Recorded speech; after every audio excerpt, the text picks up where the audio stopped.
So when dividing fractions, we're going to use a method called keep, change, flip. And this method is going to tell us something to do with each part of our problem. So it goes in that order, keep, change, flip. So my first part is the keep. So that means that my fraction is going to be kept the same. The next part is my division symbol, which I'm going to change to multiplication. And then the last part is flip, which means that I'm going to flip the fraction. So instead of 1 over 4, now it's 4 over 1. And now it's turned into a regular multiplication problem with fractions. So multiply across the top, 3 times 4 gets me a numerator of 12. 5 times 1 gets me a denominator of 5. And there's your answer. Here's an example with improper fractions, and we're going to do the same exact thing.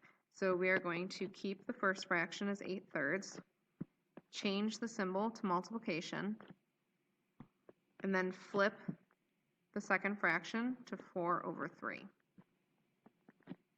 8 times 4 is going to get me my 32. 3 times 3 will get me 9. And there you have your answer. Now it's a little different when we have mixed numbers. So when we have mixed numbers, we're going to need to, just like with multiplication, we'll need to convert to improper fractions. Again, I like to use the C method. So first I'm going to do 5 times 1, which is 5, and add 2 to that, and I get 7 over 5, divided by 3 times 2 is 6, plus 1 is going to get me a 7 again up top. Denominator stays the same. So the first thing that we did was we rewrote the problem in the form of improper fractions. And now we can go ahead and go through and use keep, change, flip to help us get this into a multiplication problem. So I keep it as 7/5, change to multiplication, and flip the fraction. 7 times 3 gets me a numerator of 21. 5 times 7, denominator of 35. You have your answer. We have one more example. So here in this one, we're going to do a conversion with the mixed number for the first problem. The second fraction doesn't need to be changed. So we'll use the C method. 3 times 2 is 6, add 1 is 7 over 2, divided by 6/8. And it's really important to write out the full problem before going through and doing your keep, change, flip. So I'm going to keep the first fraction, change to multiplication, and then flip to 8 over 6.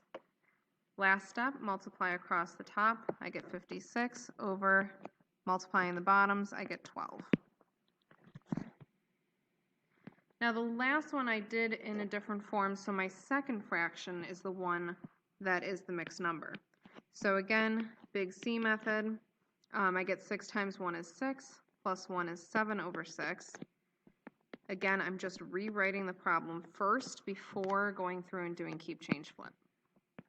I'm going to keep first fraction, change to multiplication, and then flip to 6 over 7.